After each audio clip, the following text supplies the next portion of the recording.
Alright dudes, we're going to get started with some tutorials on how to make a MetroidVania in Action Game Maker for Godot. So Action Game Maker is basically the successor to Pixel Game Maker from Gotcha Games, who of course also develop RPG Maker. So yeah, it's essentially built on a fork of Godot, which is why it looks so Godot-like right here. And let's jump in and get started. So to get started, all you've got to do is you've got sample projects here, you've got forums, you've got regular project. Just click new project. In this case we'll click start new, and let's name it MetroidVania tutorial. And so then you just choose the project path. You can put anything you like in here. Standard Godot settings for graphic quality.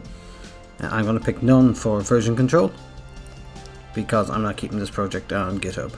And you just click create and edit and let Action Game Maker do its thing. So if you're familiar with Godot, you'll know how Godot works. It uses a bunch of scenes and a bunch of nodes, and you'll see there's some new nodes here and scenes that have a blue and orange combination, and those are Pixel Game Maker specific nodes. So the first thing I think we're going to start with is like a test level or a template level, so we can get up and running. And I like to keep my project relatively well managed, so I'm going to create a folder first. I'm going to call this folder scenes, and basically all our scenes for the game are all going to go in here. So inside this scene we will create another one. I'm going to have like menu scenes and level scenes in here, so I'm just going to call this level scenes. So folder in a folder, and inside this we're going to add a new scene. So all I'm going to do to add our new level scene here is I'm going to click the plus here, and you'll see we've got a bunch of new scenes. So you've got your standard Godot 2D scene, you've got your standard Godot interface, you've got other nodes, and you've got game scenes, which is a level or whatever in Action Game Maker. You've got menu scenes, which obviously is the UI or a menu, and you've got game objects. So your player will be an object, your collectibles an object, your enemies an object, so on and so forth. So we're going to create a new game scene, which is a level. And you'll see it gives us all this template by default. So let's talk through this. First thing, you've got your overarching layer, which is your game scene. Then you've got scene layers. So distant view, these are like parallax layers in the background. So you've got distant view, which is furthest back. Then you've got middle view, which is ahead of that. Near view is the closest parallax background to your to where your character will be. Then you've got wall layers, base layer, and so on. So these are all just different layers in the level. So the one we'll be working in is the base layer, and you'll see base layer here. You can put tile sets in here. Object root is where our player is going to go, but we'll get to all that in a little bit. And the reason we'll get to that in a little bit is we want to start off and make a tile set for our level. But first, and most importantly, we've got to save these scenes. So I'm going to go here, I'm going to click save scene as, and for our test scene I'm just going to find the directory where I want it, which is scenes and level, which is fine, and we'll save it here. Next, I suppose what we want to do is we want to get a tile set for working with this. So I'm just going to, inside my levels, actually maybe in a separate folder. So in here, inside scenes, I'm going to create another folder, and I'm going to call it tile sets, right? Simple as that. And what I'm going to do is I'm just going to create a tile set real quick. And so I have these awesome assets by ELV Games, Platformer World series. So I'm just going to click tile sets in here. I'm going to grab the set I want to use, and then I'm going to pull this image into our tile sets folder like so. So now what we need to do is we need to create a tile set from this image. So I'm going to just click on this guy. I'm going to click create new. I'm going to click tile set, and you'll see it's got this file format here. I'm just going to put TS here for tile set, and then say underscore ELV tile set, and it's 6, so just 6. And this is our tile set. So now what I'm going to do is I'm going to click on our tile set, and you'll see over here in our inspector you can choose all these options. So the shape of the tile, for example, isometric, half offset, square, hexagon, square. We're going with square obviously. And the size of the tile, which is 16 by 16. So now we're going to click on base up here in our layers, and over here under tile set, of course we're just going to drag in our tile set. So make sure it's the one that you save as a tile set and not just a PNG. Okay, so next we just take our PNG and we drag it on here to the source. Boom, and you'll see it pop up like this. And yet again, we'll have to set these to 16. Now the minus 151. That's a little too big. And we can click yes. And we'll have our little image down here. That's our tile set pretty much all ready to go. All we need to do now is add collision. So let's go over here. This is still in beta obviously, so it's a little bit funky to get this to move. But once you find it, you can drag this up here. And you'll see in our tile set, we can just like take all the ones we want. The select tool, sorry, here. Take all the ones we want, and if you press F, what will happen is it will fully fill them. So you'll see down here, they're all completely red, and if you press C, it will clear them. So no collision, and then press F, full collision. You can also move these points around if you want to be more specific with your tiles, like so. But what we're going to do is we're just going to make some full collision for now. All the ones that we can potentially stand on, right? All of these, full collision. Press F again for full collision. And I've got a few done now, but I'm just going to show you real quick with this. So I can like take these and make these full collision, and I can take these and make these full collision, and these full collision. So see, we've got this tile here, right? What I can do is I can just press F to fill them in, and I can take this corner as I showed you before, and I can say boom, and now the player will only collide with the actual covered part. You can see right here. I can do the same on this side. And that's a big advantage. It's like a really easy way to do slopes and stuff that we didn't have previously, so that's really cool. Okay, now to tile stuff, all we got to do is we got to click on our base layer, and you'll have your tiles here. You just click this, make sure the little pencil is highlighted. We can take these three, for example, put them in, draw them in our scene. So what we want to do here is just make a little platform for the player to run on. Just to and you'll see this will expand as you go. So like, let's just say something like this, like this. I'm gonna make a level real quick. You can do whatever you want with this, have fun, and we'll be back in a minute. Okay, so as you can see, I didn't do anything crazy. I put a little bump, this and this, and because all we're going to start off with is the most basic of character movements and stuff. So now with that done, you'll see the little icon up here that says our scene is not saved. So we're going to scene, and we're going to save all scenes. And in order for them to work, you'll see there's a scene transitions right here. We're going to come to this, and we're going to grab our test level again, and we're going to pull them in here. So this will eventually be used to control our movement throughout levels and to transfer between screens and whatever. But for now, we're going to stick with this. So we're going to make sure to save all again. I do this relentlessly, and hop back to 2D. We've got our level. So you can see our level is tiny, and this purple is the size of our camera. So if I press play, you'll notice we've got this tiny level.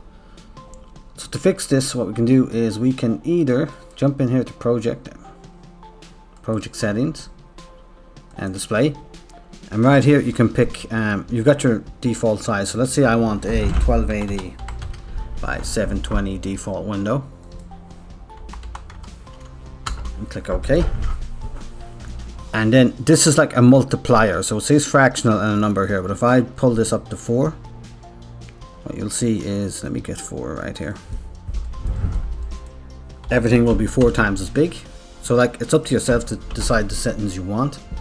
But now when I click play,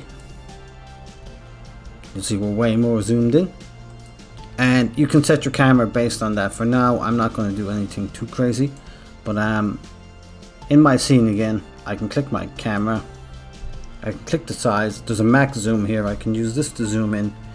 But for now, we're going to leave all that stuff and just start working along with our level on getting the character in here. Okay, so what's our order of operations for getting a character? Well, it's relatively similar to how we would create a level. I'm going to create a new folder. I'm going to call this folder characters. Actually, objects is probably a better name for it. So objects. Inside this, I'm going to create another folder, and let's just call this folder player, and everything to do with the player is going to go into this folder. So I've got a folder here that I downloaded with a MetroidVania character template from Mitch. I'll put the link in the video, and right here you see we have all these different animations and stuff for the player. So we're only going to start with the ones that we need for today. So I'm going to just grab player, and I'm going to get the idle, because we are going to have him standing still, obviously. We're also going to grab a run, and we're going to grab a jump. So that's all we need for now. So that's all they are. They're normally purple. I was messing around with them in a sprite, but just give you a little idea of what we're dealing with. Okay, so we've got this image and we need to actually make it into like an animation, right? So that's the next step we're going to have to take. But in order to create the animation, we're going to have to create our player scene, and we're going to have to add the correct node stat. So let's just again add a new scene. At this time, let's pick game object. And so this is quite important. You can call it whatever you want. I'm just going to call it obj_player, just so I know it's an object. And for template, you'll see there's empty object, but Action Game Maker has all these templates by default. So we're going to pick that it's a character. And in here you'll have type, it's blank. And here you have a setting for groups, and there's a player group and an enemy group. Now we can add loads more of these groups ourselves as we go forward for like UI and bullets and stuff like that when we get to it. But for now, our player is obviously going to be a player group, right? Then object to be manipulated by input devices. This is exactly what it says on the tin. You can control the object by an input device. Next up, collision layers. So these are kind of funky. If you've worked with Pixel Game Maker in the past, you're probably used to having these tied to your player group and your enemy group. But what happens here is you'll see collision layer that the attacker hits, collision layer that the wall hits, and collision layer that hits. Okay, this might be a typo because we are still in beta. So first thing we're going to check is we're just going to give the player his own layer. We're going to say he's on layer 2 for attacker hits, he's on layer 2 for collision, and we're going to say he's on layer 2 here by default.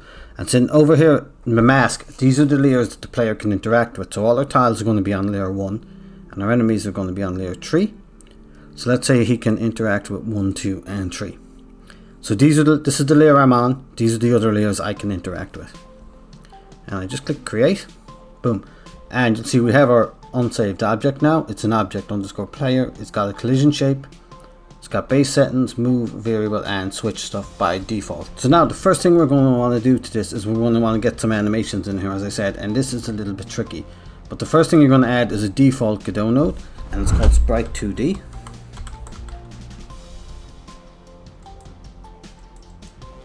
Like so. And then you're also going to want to add to the node and child node, and again it's a default Godot node. It's called AnimationPlayer. So we don't want an animation tree just because of how Action Game Maker works. We want to make sure it's the player. Okay, so what you'll see is we've got a Sprite2D in here, we've got an animation player, we've got all this basic stuff, and this is actually our player scene, and you'll see there's nothing here except for this collision shape. So what we're going to do is we're going to click Sprite2D, and right over here you'll see the texture, and just like with the tiles, we're going to take the texture we want to work with, which is the sky, pop them in here. And then you'll see there's animation, and all we're going to do here is horizontal frames and vertical frames. So we know that there's 1, 2, 3, 4, 5, 6, 7, 8, 9, 10 horizontal, 1 vertical. So we just go 10 and 1, and we get this. So now we've got like our default sprite that we're working off. Now this actually has 0 effect on the game. This is really only like a placeholder almost. And the animation player will be doing everything for us, but for now we are going to leave it on. So what we want to do is we want to line our player up with our collision shape, so obviously he doesn't clip to the ground or whatever. So I'm just going to jump in here, find the offset. Let's set this offset to maybe -8. Not quite. Set it to -7. I'm actually going to move this up because you've got this little point here, which is it's almost like an origin point in Pixel Game Maker, where this is where our Y sorting is going to be carried out. So we want all of this to be a little bit higher. So let's just take this and make it -12, right? Boom. So then we can just click on our collision box, not collision, and we can pull this guy up. My mouse is kind of funky, so bear with me. And you can just drag these edges if you want as well. You can do like whatever you want in here, but I think that's pretty good for now. It's not in a bad spot. Maybe we'll make it slightly taller, so let's grab this, zoom in a bit, try and grab this point and pull it up to the top of his head, like so. So now we've got a collision box on our player. We can actually throw this in the level, but we're not going to do that. We're going to work on some animations. Okay, so how do we do animations? Well, the first thing you'll know is we have an animation player here. And once we have this, you'll have this animation down here, this little box for animation and animation here.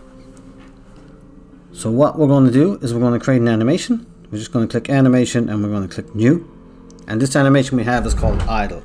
So just type in IDLE and we'll get this. And we just zoom this in a bit, not that much. So we get like 1 second. Now we know that we have 10 frames. So they're going to fit just nicely in here. So what I'm going to do is in this idle animation, the first thing I want is I want to click on my Sprite2D. And where we set our texture up here, right? There's a little key icon over here, and this is for a keyframe. And this means that we can save on this track a keyframe for our texture. What will happen is whenever we click to this animation, we decide to use this animation. What will happen is this keyframe will tell it to always use this texture image, aka our idle image. So that's the first bit of our animation setup. Then we need to start putting in frames. So again, you notice we have the Sprite2D here. You're going to get lots of different things here. So to get the frames, we know there's 10 and we know it's all in a straight line. So we're going to say is frame 0 is going to be the first one, and we'll add a little keyframe here. We'll say create, boom, and you'll see he pops in down here. Now we want this guy to be right on 0, so let's get him back. If something goes crooked like that, you can come in here and you can see where the 0 is and just make sure you get it set. And then down here we're going to set this to 0.1 every 10th of a second. We want the animation to play, and we're just going to click. We're going to go back to our Sprite2D, and then we're going to go to the next frame, which is frame 2 if my mouse wants to be nice, or frame 1 should I say. And then we click this, and we want to keep going through all of these, so let's go for 2. Okay, and you'll see we have our idle animation now right here. So what we want to do then is we want to make this loop, so you just click the loop button over here. This makes a looping animation, and there we go, he's bouncing around just nicely. Okay, so now this is the tricky part. You want to save this animation, and to do that you click on your animation player, and then right here in libraries, my bad, I can't say that word. You click right here, animation library, and you scroll all the way down to the bottom. I don't know an easier way to do this, but when I do I'll let you know. You click save as, and you'll see we got another thing, the same thing, another .tres file. We're going to call it AniLib_player, and then we're just going to save that in the player as well, and click save, boom. Okay, so that's our basic idle animation setup and our animation player setup. So how do we apply that into the game? So now what we've got to do is we've got to jump to our Pixel Game Maker object, so our OBJ player. And when you click this, you'll see that there's animation sets right here. And there's a few things we need to do here. The first thing is the animation player. So what you can do is the animation player we just created, you drag him over here and you assign him. So that just means that the animation player that the player uses is the animation player we created. And then in here there will be an add element inside our animation. So you click add element, and now this can get a little bit confusing because inside here there's 2 add elements, and the reason for this is if you have multiple directions. But what we're going to do is we're going to type idle right here in this to name this first one, and then we're going to click here on add element, and you'll see this has all this stuff going on. And we're just going to click the idle animation that we created, and we're going to make it for left and for right. And what will happen is Action Game Maker will automatically flip, at least for now, automatically flip this depending on the way we're facing. So if I had more directions, if I had just a right animation and a left animation, I could just use right here and choose my right animation for my animation player. And I could add another element on the inside one and just put left here. So that's how that works. It's for multi-directional animations and stuff. But because we're just doing a flip and we're just doing a platformer / MetroidVania, we only need the one. So that is our idle animation set. So what we've done is, essentially we've created the animation. We've told our Pixel Game Maker object, or Action Game Maker object, I keep calling it Pixel Game Maker, to use this animation player. And from this animation player, we're going to create animation category called idle. And we're going to use the idle from our animation player, if that makes sense. It's kind of a little bit confusing till you wrap your head around it, but once you do it a few times, it's like second nature and super easy. Okay, so we've got our character object here, and we've got our animations all set up. How do we make them work in the game? The most important thing to get them to show up is you've got to right click on your object player, and you've got to attach a script. And ignore the Godot script here, or GD script, and click visual script. And once you do this, it means you're using Action Game Maker by default. So we just create and we get some nodes. So I want to explain the way nodes work in Action Game Maker. So what a node is like, it's like a state machine. So for example, I've got, that's why you've got any state here. I've got this first state here and I've got a second state here. Boom. And let's say our first state is called idle. So this is exactly like an animator state machine would be. And our second state is called run. And I can link these states then by adding a link. And so this is where the magic happens with Action Game Maker. All my functionality and all my visual script, you put it on top of the animation. Imagine each of these animations, we've got idle and run. And I can go in here and say, right, while I'm running, I want to, for example, I want to do a jump. While I'm in this run mode, I want to change my gravity, or tons of different things. But for now, we're going to take our idle state. We're going to go animation to assign. And we're going to choose idle. Scene, save scene. And now we can actually put our player in the level. The important thing here is object root. We put our player onto that object root. So let's find our player object. Let's pop him onto this object root. Let's have a look at our scene in 2D, test level scene. And you'll see him right there. So if I pull him, move him around now, he will be here. So now if we press play, what will happen is we'll see our scene and we'll see our player. But what I want to do, and this is like really clever, I'm just going to save this first, is with our camera here, I can click on this. And then right here I can choose target path. And I can choose what I want to target. And of course what I want to target is our object player. So now the camera will always follow the player. So if I test play now, what we'll have is we'll have our player in the level with the camera focused on the player, but we will not be able to move because we haven't set up any movement at all. Boom, there we are, super zoomed in the level, can't move, can't turn around, because none of that is set. But that's the basic idea. So the same way that I created the animation in the animation player for idle, I'm going to click on animation, I'm going to say new, and I'm going to call this one run. And all I'm going to do is the exact same things with run as I did with idle. So let's grab the Sprite2D, and this time we're going to grab our run sprite. I'm going to pop them up here, and what we're going to do for now is we want to see how many frames he is. That doesn't look centered, so I'm just going to press 1 again, so we get this. Oh, come on, back, and we need, this guy is 1, 2, 3, 4, 5, 6, 7, 8 frames. So we just set our H frames to 8. We know our V frames is 1. Boom. And you'll see we've got these animations now. So we can, again, we can divide this by 8, which is like 0.125. And this will be our kind of skip. So just go back to the start of this animation, please. And again, we do the same thing. We grab our Sprite2D. We know we're using the run one now, so we keyframe that in here. Click create. Boom, there he is, looking good. And then we just start with our frames again. So we want to start with frame 0. We keyframe them in. Don't need to create. Boom. Then the next one will be frame 1. Perfect. Frame 2, frame 3, frame 4, frame 5, frame 6, frame 7.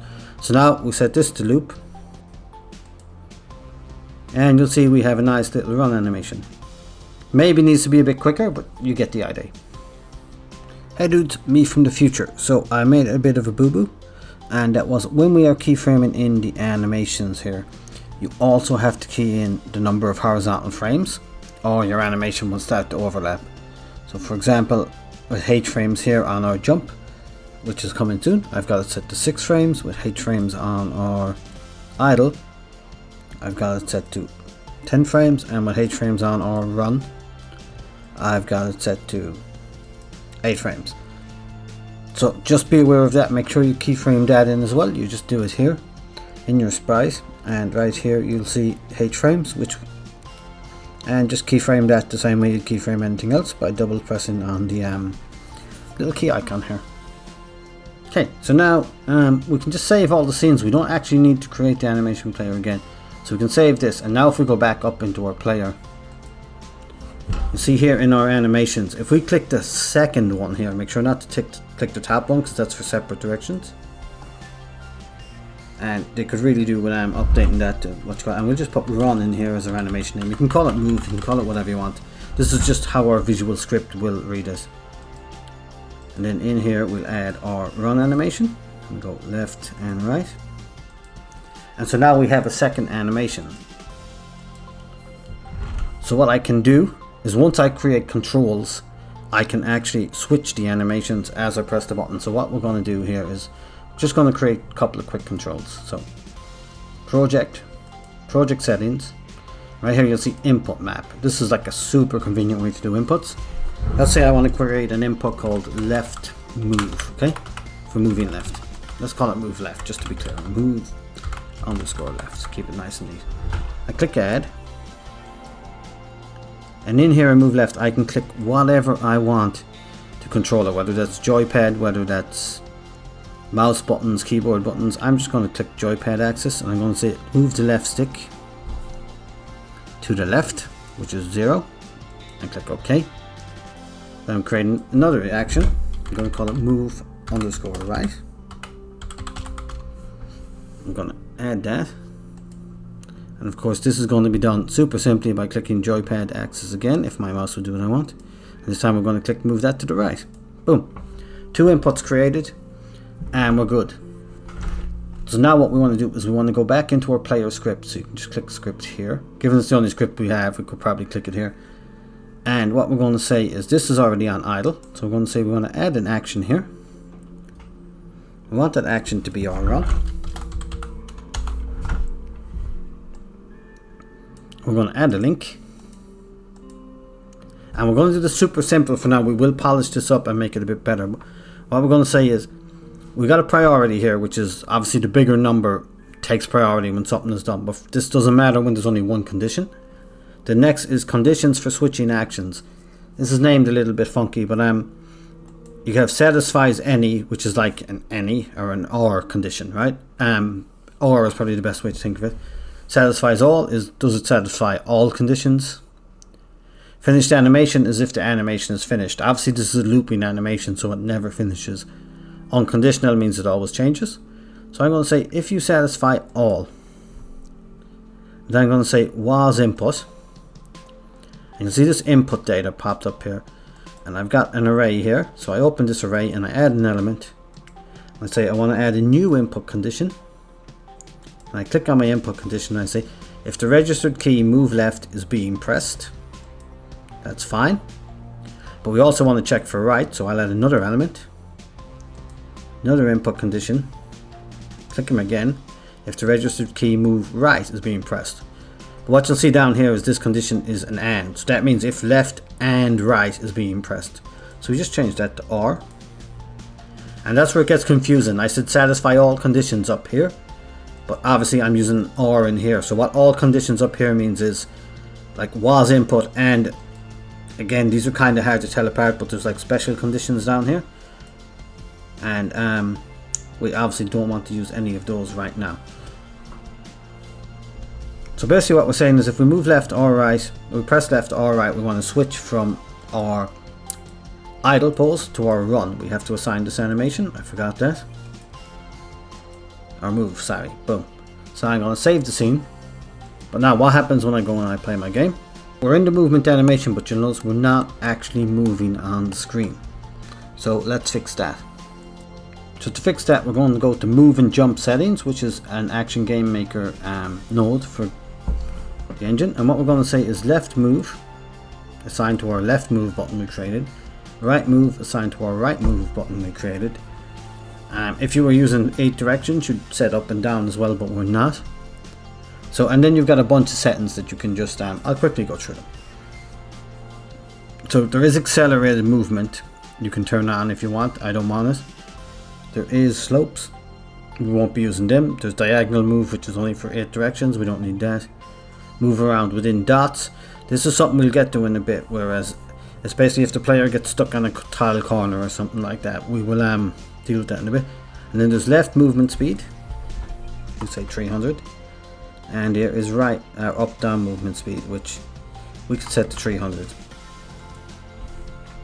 So now we've given ourselves the ability to move, but you'll see what happens now is we can move along the map perfectly fine. We can't do anything else. So what do we want to do here? And if we stop moving, our animation keeps going. So that's obviously something we need to fix as well. And this is like 101, but we will get pretty good at it. So inside our script for our player, we have idle and we have run. And we've put in the condition for idle to go to run, but we haven't put in the condition for run to return to idle. So what I'm going to do is, I like to do it this way. A lot of people will just draw the line back, but I like to make a shortcut because it keeps things neat and tidy. And what we'll do over here is we'll say add link. So if the condition to this is left or right is pressed, then the condition to go back to this guy is going to be if all, oops, and was no input. So basically if we're not pressing any button, then switch us back to our idle movement. Nice and simple. Okay, so now we can see we can move, and when we switch back to idle, when we stop moving, we can run as far as these guys. Then that is basic movement. So what you'll see I did as well off camera is in our initial camera, this value max zoom by default is set to 2. So what I've done is I've set it to 1, just so we're zoomed out a little bit further, because we did set our zoom in our project settings and our general and our window. So back here we look like this now. This is not too bad. He moves at a decent speed. He stops when I stop, and so on. Quick tip, you can go to debug up here on the top and you can put on visualize collision shapes. Press play and you'll see your tile collision and your character collision. Okay, so that's relatively straightforward. We've got our run, we've got our idle, and we can get stuck on these. So the next thing I'm going to do, and the last thing we're going to do for today, is we are going to do a jump. Just a nice simple jump for now. So you'll notice I have my jump already thing, and my image in, we pulled it in already. I've got my object layer. I'm going to set this up in the animation player just like we already done. I'm going to actually show how I do this one again. So we return to our player object. First we save all our scenes, I guess. In our animations we can hide this one. We can hide this one, and we can add our element. We call it jump. Did I use the right add element? I feel like I didn't. Oh yeah, I did. My bad. Okay, call it jump. In here in animations and directions, choose the animation name of jump. That's fine. We choose left and right. That's fine. And I will save all scenes. And our jump is added. Okay, so back in our add new action function, we're just going to create a jump button. So we call this jump button. Jump function probably would be better, but it doesn't really matter. I'm going to give it a value. I'm going to say joypad buttons, and I'm going to use X on the PlayStation controller. So that is right here. Xbox button A, this is the one we want. Click OK. That's created. And now we're back in our player script. So in our player script, when do we want to jump? Well, we want to jump both when we're standing still and when we're running. So I'm going to create a shortcut from idle. I'm going to create a shortcut from run. And then I'm going to create a new action, and this action will be called jump. And this is really cool because it'll show you how easy it actually is to do stuff in this engine. What we're going to do is go here, we're going to add a link.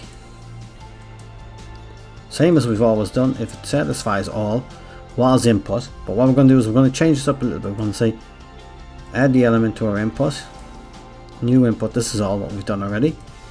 Then we're going to say registered key is fine. We're going to say jump button. What we're going to say here is we're going to say, instead of being pressed, we're going to say moment pressed. So as soon as I press the button. So what this does is this triggers as soon as the button is down, but it doesn't hold for the button is down.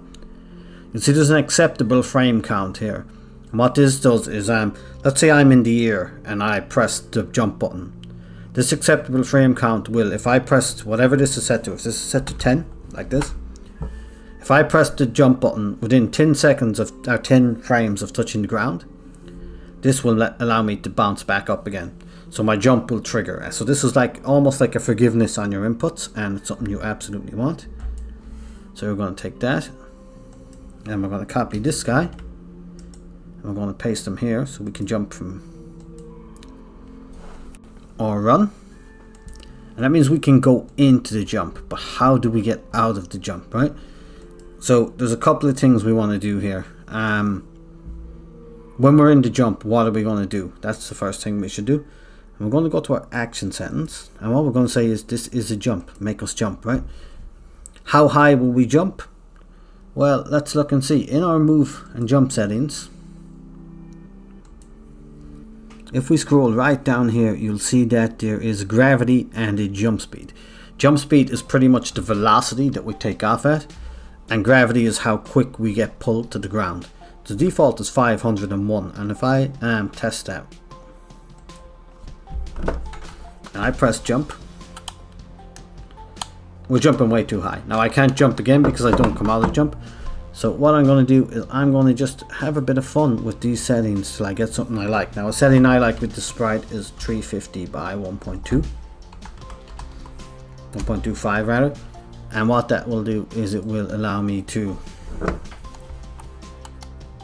just run and get a nice jump, but maybe that's too strong. Let's try something. Let's try 1.1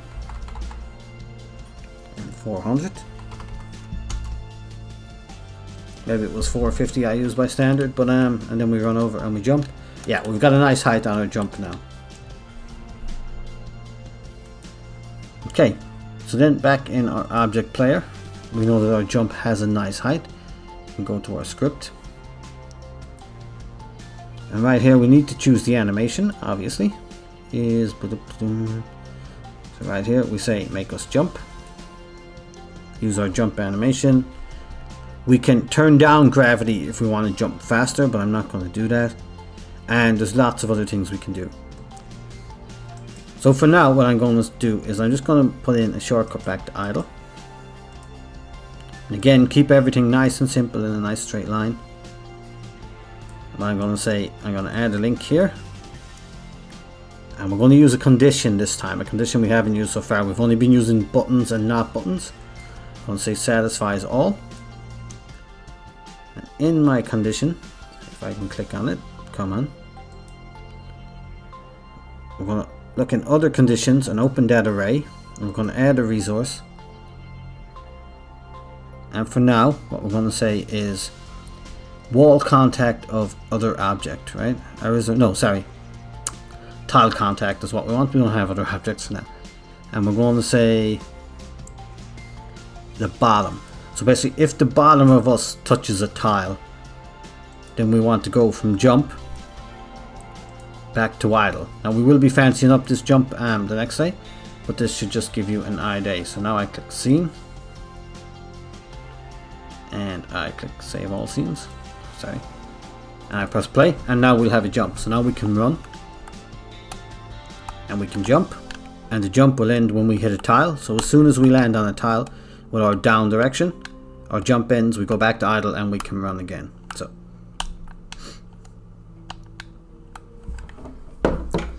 yeah dudes, this has been a really long one, a lot to take in for start, but super easy flow of work once you get used to it. Works really well, and you'll see how easy it is to like expand on this with double jumps and dashes and stuff as we go forward. But for now I'm going to leave it there, and we'll call that the end of part 1.